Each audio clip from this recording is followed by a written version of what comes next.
एक महिला एक कंपनी में मजदूरी का काम करने के लिए आती है, यानी कि लेबर क्लास जो काम होता है उसे करने के लिए आती है और वहां पर अपना काम करती रहती है। लेकिन जिस दिन वो आई थी उसी दिन कंपनी का मालिक कंपनी का दौरा करने के लिए आता है और उसकी नज़र उस महिला पर पड़ जाती है जो कि देखने में काफ़ी ज़्यादा खूबसूरत थी। उसके बाद यहाँ पर जो कंपनी का मालिक होता है वह फिलहाल तो चुपचाप चला जाता है, लेकिन उस महिला को अपने कैबिन में बुलाता है। इसके बाद वह महिला उस कैबिन में आ जाती है और कैबिन में आने के बाद यहाँ पर जो कंपनी का मालिक है वो कहने लगता है कि आप यहाँ पर इस तरह से काम नहीं कर सकती, आपको तो इस कंपनी की मालकिन होना चाहिए और आप चलो मेरे साथ मेरे घर पर रहना। कौन था कंपनी का मालिक और किस वजह से वह इस खूबसूरत महिला से ऐसा कह रहा था, पूरी सच्चाई के बारे में जानने के लिए वीडियो को अंत तक जरूर देखें। बिहार के पटना के अंदर एक परिवार रहा करता है। परिवार के अंदर एक माँ है और उसके 2 बेटे हैं। बड़ा लड़का जिसका नाम नीरज होता है उसकी शादी हो चुकी है और उसकी पत्नी का नाम होता है मोनिका। नीरज और मोनिका अच्छी तरह से घर के अंदर रहते हैं, कोई भी कैसी भी दिक्कत नहीं है। और साथ में मोनिका का एक देवर होता है जिस देवर का नाम होता है कपिल। अब यहाँ पर इस परिवार के अंदर यही 4 लोग थे और ये लोग खुशियों के साथ जीवन व्यतीत कर रहे थे। यहाँ पर जो बड़ा लड़का नीरज होता है उसका एक छोटी सी कंपनी है और उस कंपनी को चलाकर वह अच्छी तरह से अपने जीवन को जिया करता है। मोनिका यहाँ पर बड़ी खुश है, कोई भी कैसी भी दिक्कत नहीं है। लेकिन तभी अचानक से जो नीरज होता है उसके अवैध प्रेम प्रसंग अपने ही ऑफिस की एक सेक्रेटरी के साथ चल जाते हैं और उसके बाद जो नीरज होता है उसका व्यवहार थोड़ा थोड़ा बदलने लगता है।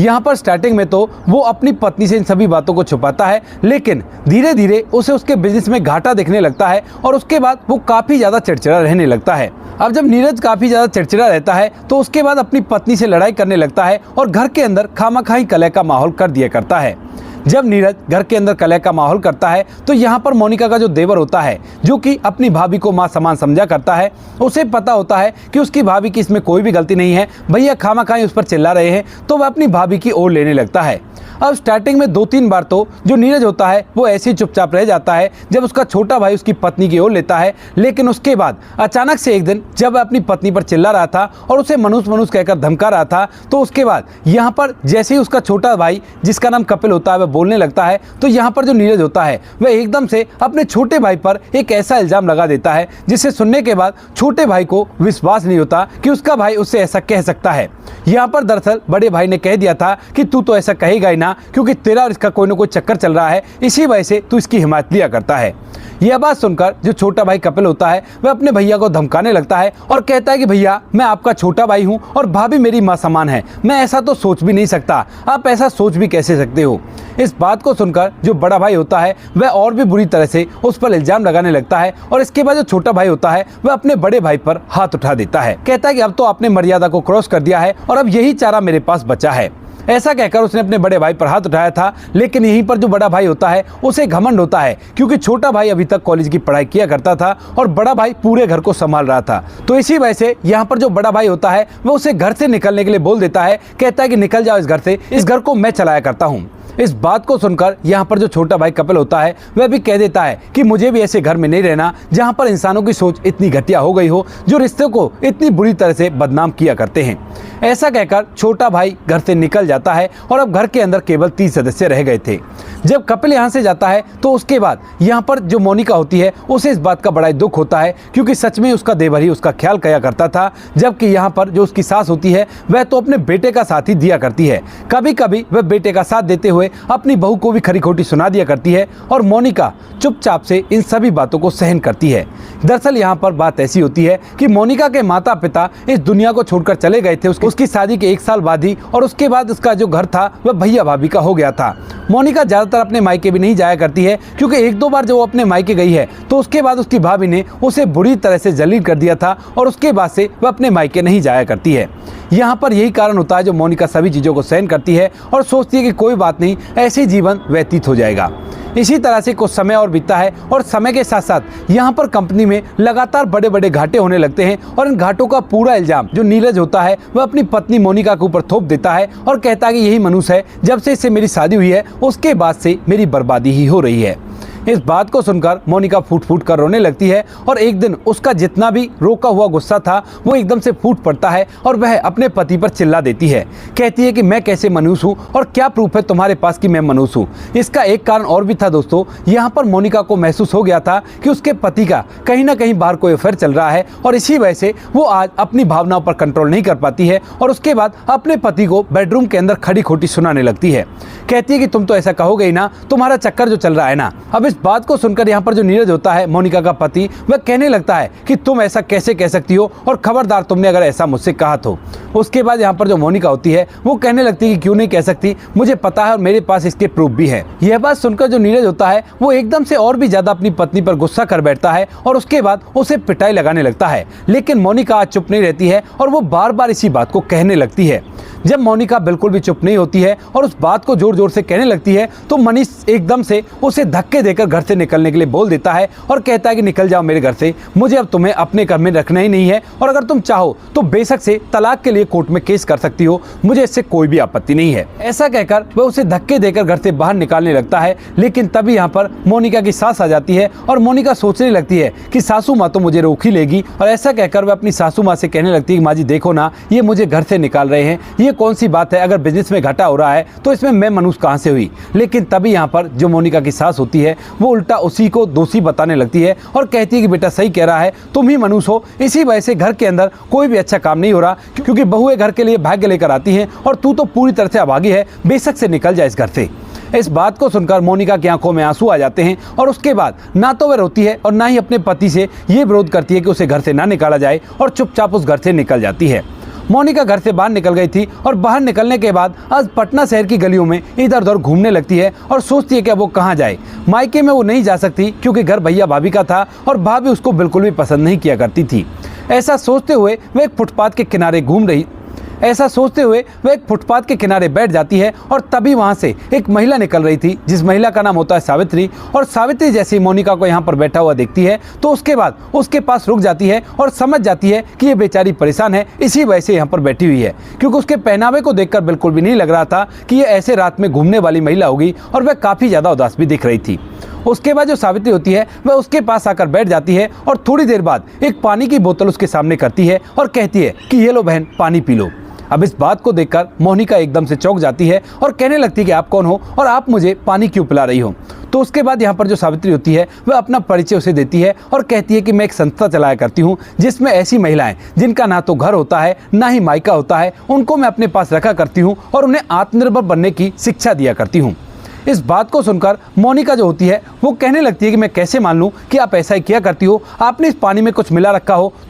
तो मैं बेहोश ही हो जाऊंगी। इस बात को सुनकर जो सावित्री होती है वो एकदम से हंसने लगती है और हंसती हुई उस पानी की बोतल को खोलकर उसमें से 2-3 घूंट पानी पहले खुद पी लेती है। कहती है कि ये लो, अब तो तुम्हें विश्वास हो गया ना कि इसके अंदर कुछ भी नहीं है और मैं केवल तुम्हारी मदद करना चाहती हूँ, क्योंकि मुझे तुम्हारे चेहरे को देखकर लग गया कि तुम काफ़ी ज़्यादा परेशान हो। उसके बाद यहाँ पर जो मोनिका होती है वह उस पानी को पी लेती है और पानी को पीने के बाद जब सावित्री उससे पूछने लगती है कि बताओ तुम कहाँ से हो और यहाँ पर क्या कर रही हो, तो उसके बाद मोनिका आंखों में आंसू लेकर आपसे अपनी पूरी कंडीशन बता देती है। और इस बात को सुनने के बाद यहाँ पर जो सावित्री होती है वो उससे कहती है कि ठीक है चलो मेरे साथ, मेरे पास एक शेल्टर है जिसके अंदर तुम जैसी काफ़ी सारी महिलाएं हैं और वहाँ पर रहकर तुम अपना समय आराम से व्यतीत कर सकती हो और आगे तुम्हें जो कुछ भी करना है उसके लिए तुम्हें पूरी आज़ादी रहेगी। आज़ादी के साथ मैं महिलाओं को जीना सिखाती हूँ। इस बात को सुनकर यहाँ पर जो मोनिका होती है वह उसके साथ चलने के लिए मजबूर हो जाती है, क्योंकि उसके पास और कोई चारा नहीं है और वह उसके साथ चलकर उस शेल्टर में पहुँच जाती है। वहाँ जाने के बाद वह महिला उसे अच्छे से खाना खिलाती है और उसे उसका बिस्तर दिखा देती है। कहती है कि ये रहा तुम्हारा बिस्तर और आज से तुम्हें यहीं पर रहना है और खाने पीने की व्यवस्था यहीं पर हो जाएगी। कुछ ही दिनों में मैं तुम्हें किसी कंपनी में काम दिला दूंगी और काम करने के बाद तुम अपने पैसे कमाना और उसके बाद अपने जीवन को आराम से व्यतीत करना। मोनिका भी हाँ भरती है और उस रात उसी शेल्टर के अंदर बिताती है। रात भर वह अपनी ज़िंदगी के बारे में सोचती है और उसकी आंखों में आंसू बार बार बहने लगते हैं, क्योंकि यहाँ पर मोनिका ने उस परिवार को जोड़े रखने के लिए बहुत कुछ ऐसा किया था जो शायद वह किसी और के लिए नहीं कर सकती थी, लेकिन उसके बाद भी उस घर के अंदर उसे बिल्कुल भी नहीं समझा गया। धीरे धीरे सुबह हो जाती है और सुबह उठकर मोनिका वहाँ की दिनचर्या में पूरी तरह से ढल जाती है और यहाँ पर रहते रहते जब उसे 4 दिन हो जाते हैं तो 4 दिन बाद वह जो महिला जो इस शेल्टर को चलाया करती है वह उसे एक कंपनी के अंदर काम बताती है। तो यहाँ पर जो मोनिका होती है वो झट से हामी भर लेती है, क्योंकि पूरे दिन उसका न जाने कैसे कैसे कटा करता है और ढेर सारी महिलाएं यहाँ पर ऐसी सताई हुई है जिनकी कहानी सुनकर उसे और भी ज़्यादा रोना आता है। तो उसके बाद वह उसके कहे अनुसार उस कंपनी में चली जाती है और वहाँ पर काम करने लगती है। काम ऐसा था कि उसे आता नहीं था, लेकिन फिर भी जो मोनिका होती है वो जैसे तैसे करके उस काम को करती है और धीरे धीरे करके उस काम में अच्छी तरह से परफॉर्म करने लगती है। लेकिन यहाँ पर जिस कंपनी में वो काम किया करती है उस कंपनी के उनका सुपरवाइजर जो होता है वह मोनिका के ऊपर गंदी निगाह रखता है और उसके बाद उसका गलत फायदा उठाना चाहता है। तभी जो मोनिका होती है उसे धमका देती है और कहने लगती है कि मैं ऐसा बिल्कुल भी नहीं कर सकती। इसके बाद जो सुपरवाइजर होता है अब वह राह देखने लगता है कि किसी भी तरह से इसको काम से निकाला जाए, क्योंकि ये मेरी बात नहीं मान रही है। यहाँ पर धीरे धीरे उसको काम करते हुए लगभग 6 से 7 महीने बीतते हैं और 7 महीने बाद एक छोटी सी गलती उससे हो जाती है। दरअसल इस कंपनी के अंदर हैंडमेड आइटम बना करते हैं और किसी हैंडमेड आइटम में यहाँ पर मोनिका ने इतनी बड़ी गलती कर दी थी, जिस गलती की वजह से काफ़ी सारा नुकसान हो गया था। और उस नुकसान को लेकर जो सुपरवाइजर होता है वह मोनिका को नौकरी से निकालने की बात करने लगता है। अब यहाँ पर जो उनके ऊपर का अधिकारी होता है वह देखता है कि हाँ सच में ही गलती है और उसके बाद वह मोनिका को नौकरी छोड़ने के लिए कह देता है। मोनिका की जब नौकरी छूट जाती है तो उसके बाद वह दोबारा से सावित्री के पास जाती है और कहने लगती है कि इस तरह से मेरी नौकरी छूट गई, मेरे लिए कहीं और काम ढूंढ दो। तो यहाँ पर सावित्री कहती है कि चिंता मत करो, एक और कंपनी है और उसके अंदर मैं 1 से 2 दिन में तुम्हारा इंटरव्यू करवा दूंगी और वहाँ पर तुम नौकरी कर सकती हो। इस बात को सुनकर जो मोनिका होती है वह इसके लिए तैयार हो जाती है और अब जो महिला होती है वह उसके लिए उस कंपनी में इंटरव्यू अरेंज करवा देती है और 2 दिन बाद जो मोनिका होती है उस कंपनी में चली जाती है। इंटरव्यू तो नाम का ही था, काम उसे ऐसा ही करना था जिस काम को वह आसानी से कर सके और लेबर क्लास काम करने के लिए वो वहाँ पर गई थी। मोनिका वहाँ पर जाकर लेबर क्लास काम करने लगती है और अच्छी तरह से अपने काम को संभालती है। सावित्री भी वहाँ से वापस लौट गई थी और जैसे ही दोपहर के लगभग 12 बजते हैं तो उसी दौरान इस कंपनी का जो मालिक होता है वह कंपनी का दौरा करने के लिए आता है। और यहाँ पर आने के बाद जब वह कंपनी में घूम रहा था तो उसकी नज़र मोनिका पर पड़ जाती है, जो देखने में काफ़ी ज़्यादा खूबसूरत है और साथ में अपने काम से काम रखा करती है। इसके अलावा उसे किसी भी चीज़ से कोई मतलब नहीं होता है और जब मालिक उसके सामने से गुजरता है तो उसकी नज़र तक भी मालिक पर नहीं पड़ती है। लेकिन मालिक उसके काम को देखकर प्रभावित हुआ था और उसे देखकर एकदम से पहचान गया था। उसके बाद जो कंपनी का मालिक होता है वह अपने कैबिन में जाता है और कैबिन में जाने के बाद चपरासी को बुलाकर मोनिका को यहाँ पर बुलाने के लिए कहता है। अब इसके बाद जो चपरासी होता है वह कहने लगता है कि साहब वो तो नई आई है। तो यहाँ पर मालिक कहता है कि मुझे उससे ज़रूरी काम है और उसे फ़ौरन से मेरे कैबिन में बुलाओ। इसके बाद चपरासी सीधा मोनिका के पास जाता है और वहाँ पर जाकर जब उसे बताता है कि मालिक को आपने अपने कैबिन में बुलाया है तो मोनिका को घबराहट होने लगती है और वह सोचने लगती है कि कहीं यहाँ का मालिक भी तो ऐसा ही नहीं जैसा पिछला वाला सुपरवाइजर था और वो भी कोई गलत फ़ायदा मेरा उठाना चाहता हो। यह बात सोचते हुए उसके कदम काफ़ी ज़्यादा भारी हो जाते हैं, लेकिन मालिक का आदेश था तो उसे कैबिन के अंदर जाना ही था। ऐसा सोचते हुए वह कैबिन का दरवाज़ा खोलती है और अपना सर नीचे की तरफ करके कैबिन के अंदर पहुंच जाती है। जैसे वो कैबिन में पहुंचती है तो एकदम से जो सामने मालिक बैठा हुआ था वह कहने लगता है कि भाभी तुम यहाँ पर क्या कर रही हो और तुम तो ऐसे बिल्कुल भी काम नहीं कर सकती। अब इस बात को सुनकर मोनिका पूरी तरह से हैरान हो जाती है और एकदम से जब मालिक की तरफ देखती है तो सामने जो मालिक था वह और कोई नहीं उसका वही देवर था जो कभी उसे भाभी माँ समझा करता था और उसके लिए अपने परिवार से भी लड़ाई कर चुका था। इसी वजह से उसने घर छोड़ा था। अब जैसे ही वो सामने कपिल को देखती है तो कहने लगती है कि कपिल तुम यहाँ पर क्या कर रहे हो। तो यहाँ पर जो कपिल होता है वो कहता है कि भाभी ये मेरी ही कंपनी है, वहाँ से घर छोड़ने के बाद मैंने पढ़ाई लिखाई को छोड़कर एक छोटा सा प्लांट स्टार्ट किया था और उसके बाद आज इतनी बड़ी कंपनी का मैं खुद ही मालिक हूँ और अपने घर के अंदर रहा करता हूँ। इस बात को सुनकर जो मोनिका होती है वह पूरी तरह से हक्की बक्की रह जाती है। लेकिन तभी यहाँ पर जो कपिल होता है वो कहता है कि भाभी आप यहाँ पर ऐसे कैसे, क्या हुआ आपके साथ। तो यहाँ पर जो मोनिका होती है कपिल के जाने की पूरी बात बता देती है और कहती है कि तुम्हारे भैया का किसी लड़की के साथ अफेयर था और उसी वजह से वो मेरे साथ ऐसा व्यवहार किया करते थे। एक दिन जब मैंने इसकी आवाज़ उठाई तो उसके बाद उन्होंने मनहूस कहकर मुझे घर से बाहर निकाल दिया और ना ही माँ जी ने मेरी बिल्कुल भी ओर ली और माँ जी ने भी मुझ पर इसी तरह के लांछन लगाए हैं। ऐसा कहते हुए मोनिका फूट फूट कर रोने लगती है। लेकिन तभी जो कपिल होता है वह अपनी कुर्सी से उठता है और उठने के बाद कहता है कि भाभी आज से आपको यहाँ पर काम करने की जरूरत नहीं है, आप इस कंपनी की मालकिन हो और आप मालिक की सीट को संभालो, कोई भी दिक्कत नहीं है। मोनिका कहने लगती है कि नहीं कोई बात नहीं, मैं वहाँ पर काम कर रही हूँ, वहीं पर ठीक हूँ। लेकिन तभी जो कपिल होता है वो जिद करता है और कहता है कि नहीं आज से आपको मालिक की पोस्ट संभालनी है और ऊपर से आपको मेरे साथ ही रहना होगा क्योंकि मेरे पास बहुत बड़ा घर है, कई सारे नौकर चाकर हैं, तो वहीं पर रहकर अपना जीवन व्यतीत करना। इसके बाद यहाँ पर मोनिका जो होती है वह हामी भर लेती है और कपिल कपिल जो होता है वो बाहर निकलकर ये अनाउंसमेंट कर देता है कि जो ये मोनिका है, नई नई वर्कर आई है, इसको अब मालिक की पोस्ट दी जा रही है और ये जैसा कह देगी वैसा ही कंपनी के अंदर होगा। कंपनी के लोगों में आपस में कानाफूसी होने लगती है और यह बात कपिल भी समझ जाता है कि लोग आपस में बातें बना रहे हैं। तो उसके बाद कपिल सभी को बता देता है कि ये मेरी भाभी है और मैं अपनी भाभी को इस तरह से मजदूरी का काम करते हुए नहीं देख सकता और ये अच्छी तरह से कंपनी को संभालेंगे। इस बात को सुनकर सभी वर्कर समझ जाते हैं कि किस वजह से मालकिन बन गई है और उसके बाद जो मोनिका होती है वह कपिल के घर में शिफ्ट हो जाती है। वहां पर जाकर कपिल के लिए वह अपने हाथ से खाना बनाने लगती है और कपिल भी अच्छी तरह से घर के अंदर रहने लगता है। धीरे धीरे कपिल की ये कंपनी और भी अच्छी तरह से चलने लगती है क्योंकि मोनिका और कपिल दोनों के दोनों एक साथ आया करते हैं। तो कपिल तो बाहर का काम देख लिया करता है और मोनिका कंपनी के अंदर का काम अच्छी तरह से देखा करती है और कोई भी कैसी भी दिक्कत नहीं होती है। जब ये कंपनी अच्छी तरह से चलने लगती है तो यहाँ पर जो कपिल होता है वह एक और प्लांट अपना खोल लेता है और उसको खुद संभालने लगता है। मोनिका दोनों प्लांटों की देखरेख किया करती और अब समय अच्छी तरह से व्यतीत होने लगता है। लेकिन जैसे ही मोनिका को यहाँ पर रहते हुए 8 महीने बीतते हैं तो 8 महीने बाद अचानक से कपिल और मोनिका जब शाम को बैठकर कंपनी के बारे में डिस्कस कर रहे थे तो उसी समय कपिल के फोन पर उसकी मां अनीता का फोन आता है और एकदम से जब कपिल फोन उठाता है तो अनीता फूट फूट कर रोती हुई उससे कहने लगती है कि बेटा अब मैं क्या करूं, यहाँ पर तो कुछ भी नहीं है, तेरा भाई तो जेल में चला गया है और मैं रोड पर बैठी हुई हूँ। अब इस बात को सुनकर कपिल पूछने लगता है कि क्यों माँ, ऐसा क्या हुआ? तो यहाँ पर जो उसकी माँ होती है अनीता, वह बताने लगती है कि बेटा तेरा भाई तो सच में ही किसी लड़की के साथ अवैध प्रेम प्रसंगों में था और उसने कंपनी के अंदर कुछ ऐसा कर दिया जिसकी वजह से तेरे भाई को पुलिस पकड़ ले गई है और हमारा जितना भी पैसा था वो सारा के सारा उस कर्ज को चुकाने में लग गया जो कर्ज अब तक तुम्हारे भाई ने ले रखा था। हमारा घर भी नीलाम हो गया और वो कंपनी भी बिक गई है और कुछ भी हमारे पास नहीं बचा है। अब मुझे तू अपने पास रख ले क्योंकि मेरा अब कोई भी सहारा नहीं है। इस बात को सुनकर कपिल थोड़ी देर तक सोचता है और सोचने के बाद कहता है कि ठीक है माँ, आप ये बताओ कि आप कहाँ पर हो। इसके बाद जो माँ होती है वह उसे एड्रेस बता देती है और कपिल यहाँ से अपनी गाड़ी लेकर सीधा अपनी माँ को लेने के लिए चला जाता है। मोनिका को वह बताकर गया था कि मैं माँ को ला रहा हूँ और मोनिका इस बात को सुनकर